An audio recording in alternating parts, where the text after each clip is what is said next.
Help support AMTV by becoming a patron, an AMTV staff member, and following us over on Twitter. Hi there guys, it's Adam Martyn here, and welcome back to another video. This one's going to be a bit more somber today for reasons that you might have guessed from the title. We're going to be talking about what happened recently on ITV News with Rageh Omaar. Now, Rageh Omaar is a newscaster. He's been a journalist. He's worked in that field for pretty much all of his professional life. He did a lot of work for the BBC, particularly stuff that was shown on the World Service during the Iraq War. But in more recent years, he's working for ITV and has popped up constantly on their news service there. Now, you might, if you're out of the loop on this, you might be wondering, why are we talking about this? Well, on a recent broadcast on the ITV News at 10, Mr. Omaar wasn't very well. I noticed this clip that was floating around on Twitter or X or whatever you want to call it, and it's been shared countless times now. The poster of this, the one I saw, was from Greg Scott Voiceovers, and this is what he said. Something desperately wrong with ITV News reader Rageh Omaar, reader of tonight's 10. Why on earth he was made to stay on air is beyond belief. Desperately hope he's okay.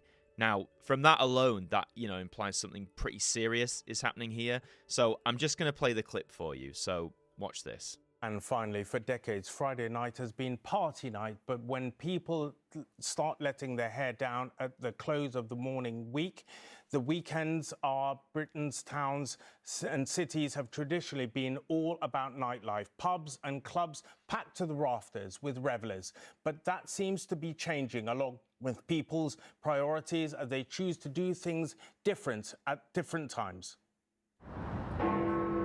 John Ray, News at 10. And that's it for tonight. Thank you and have a great weekend.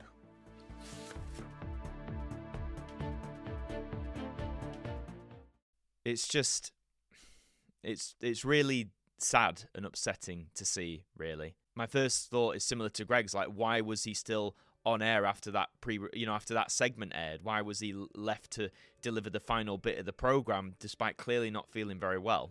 Well, I have some ideas or speculation on that, but I want to touch on that in a little bit. The BBC posted this article very recently saying that the ITV host is receiving medical care after becoming unwell live on the air. Omaar, 56, was presenting the channel's News at 10 programme on Friday when he appeared to be struggling to read the bulletins. The incident sparked widespread concern on social media. Omaar serves as International Affairs Editor at ITV News and was formerly a foreign correspondent for the BBC.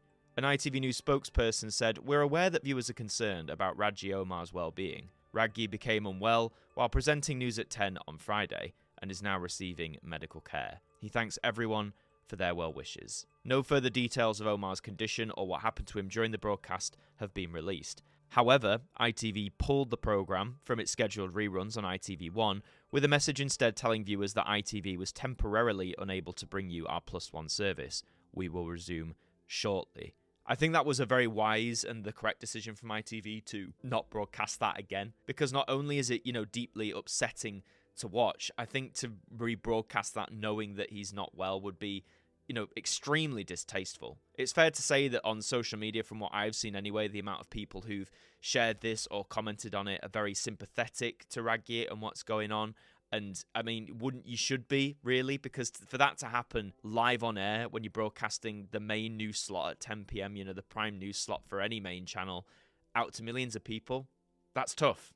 It's really tough. Omaar's colleague, Mathieson, a newsreader for ITV's Good Morning Britain, said she wished Omaar all the very best in a message on X. Channel 4 journalist Aisha Tull also took to X to wish Omaar a speedy recovery. So, the main question, when you see from the clip, there's that bit you saw at the start, and then we skip to, a recorded segment on whatever the topic is before coming back to the studio. So if it seemed obvious that something was amiss in that first bit before the pre-recorded segment, that question still remains. Why was Mr. Omaar allowed to still be on the air if he wasn't well? Someone in that pre-recorded segment could have, in theory, when they're not live in studio, someone could have come down to the shop floor, as it were, and said, listen, if you're not well, we can swap you out with someone. Because those news studios, don't they usually have I'm sure they usually have different newscasters not lying around, but, they're around to take, to add cover or something like that.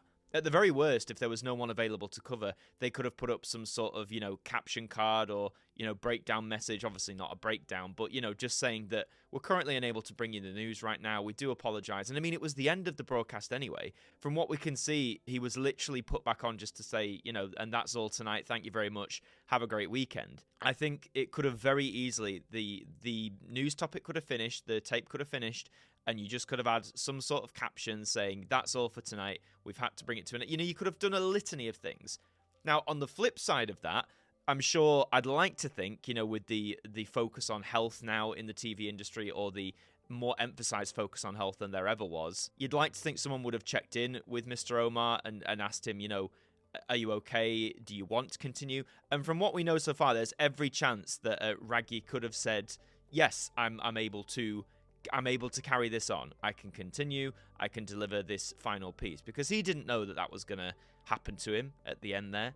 That's the reason I'm more likely leaning towards that maybe he himself said, no, I want to try and carry this on, particularly that it was at the end. But I'd like to think, no matter what the scenario, that someone immediately, when the studio stopped being live, I'd like to think someone immediately went to him to check in. I hope so anyway. Just a bit about him as well in his career. He first rose to prominence covering the war in Iraq for the BBC in 2003. He began his journalistic career in 1990 as a trainee at the Voice newspaper in Brixton, South London.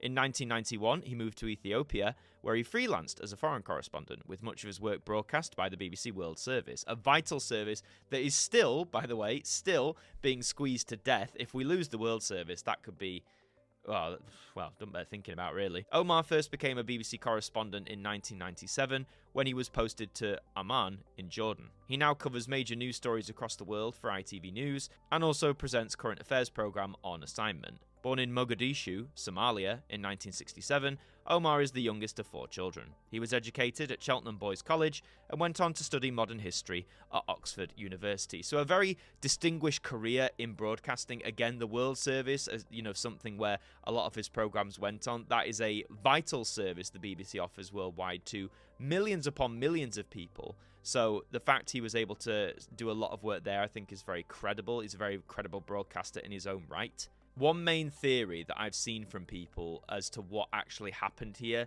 is that he was in the early stages of suffering a stroke. If you've either suffered one yourself or you know someone who has, you'll know that, that is a horrific thing to happen to you. It's heartbreaking, it's deeply upsetting, and obviously for the person involved. And there's a lot of speculation that is what happened to Rageh here on this broadcast. I just want to take a look here at the NHS website. So obviously this is the National Health Service, and this is some of the symptoms, the main stroke symptoms at least, that they propose here using the word fast. Just so you know, the next few minutes I'll be talking about this, so if talking about strokes or the symptoms of or anything like that is going to be triggering for you, then I'd suggest maybe stop watching the video right now. So it says the main stroke symptoms can be remembered with the word fast. The F meaning face. The face may have dropped on one side. The person may not be able to smile, or their mouth or eye may have drooped. Now, when watching the clip, I personally didn't notice this in his face. I mean, anyone can correct me if I'm wrong. I don't have the best eyesight here. A means arms. The person may not be able to lift both arms and keep them there because of weakness or numbness in one arm. Now, we see him obviously move his arms, not necessarily right above, we're not going to see him lift them high. This is a news broadcast after all. The S is speech. This is probably the big one in this case. Their speech may be slurred or garbled, or the person may not be able to talk at all despite appearing to be awake. They may also have problems understanding what you're saying to them. I think the big one for this is at the very end before he says, have a great weekend. There's a great pause. And again, I wasn't in the room. None of you were in the room. There's a lot of assumption, that he was really struggling to get the words out. There is that great pause. And there's the other times in the first segment where it seems like he's really struggling to get the words out. I've seen some people at first, before, the spokesperson came out and said he's receiving medical care, I saw some early speculation saying that he was struggling to perhaps read the autocue.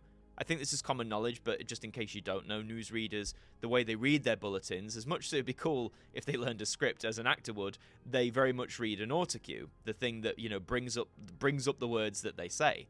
So some people right at the beginning, like not long after this broadcast, were saying, oh, he's fine, he's struggling to read the autocue. They made the text too small, or it was going too slow, or something like that. which, you know, whether there's weight in that or not, but the fact now we've got the official thing saying that he's receiving medical care, to me that implies this isn't just, you know, it's not an autocue thing, it's a health thing. The T, by the way, of the fast symptoms is time, which means it's time to dial 999 immediately if you notice any of these signs or symptoms. Now, obviously, in a new studio like that, they've probably got medical staff on hand. They may not have had to dial 999, but it seems that he is receiving the medical care. I think the speech aspect, again, could be the most possible indicator of this. A stroke can happen to, I believe they can happen to anybody. I know it can happen when you're older. He is 56, which these days isn't necessarily old, but that seems to be the most common thread of what people are concerned about. They're concerned that Rageh Omaar had the early signs of a stroke live on air, which again is a deeply upsetting thing if that is true. And I can only imagine how difficult that must have been for him, his team around him, his family, everyone involved. But I do want to preface at the end of this, you know, regarding strokes, obviously, if you yourself or anyone you know is displaying those symptoms I just read out, then seek medical help immediately. But also, I just want to give props to Rageh Omaar because, you know, we, again, regardless of what the situation was in the studio at the time, we don't know what was going on. We weren't there. And if you were, I mean, you can enlighten us down in the comments, but we weren't there. I want to give credit to his professionalism, the fact that he carried on regardless, even though that could have potentially been a very difficult thing to do at that time. It's been quite heartening to see the amount of support he's received. Thankfully, it seems a lot of people are genuinely concerned because as much as people, you know, might decry the news or say, I don't watch the news, it's too depressing or da-da-da-da-da, all this sort of stuff, these newsreaders, they do become part of our daily lives, especially if we consume like the news on television most days. We start to feel like we become familiar with these people, these personalities who deliver often serious, yes, often very difficult information. And to see one of them, struggle in such a manner, it is quite difficult. It has an effect on us. I hope he has a speedy recovery from whatever this may be. And again, very important, we do not currently know. At the time I'm recording this, we don't know if he's had a stroke or was suffering from a stroke. It's all purely speculation at this point. But I think questions will be asked and some people will want answers as to why he remained on air. Was that his choice? Was there no choice in the matter? I think that does need a little bit of clarification from ITV's part there. But what do you think about this? Did you find this difficult as I did to watch? And, you know, hopefully you'll join me in wishing him a very speedy recovery. But that's all for this video. Thank you for joining me. I've been Adam Martyn from AMTV, and I'll see you next time. Thank you to our patrons for helping to support the show, and a special thank you to Macra, Ethan Carberry-Holt, Bruce Danton, Globe of Reviews, Derek Chambers, Shaun Knock, Daud Khan, Liam De-Maine, Trev Hughes, AJ Mac 200017, Deck KP20, Simon Harrison, Evan Hart 41, Jen, Ted Elliott, Tim Ripley, Mr. Eurovision 1986, and Robert Oliphant, our AMTV staff members.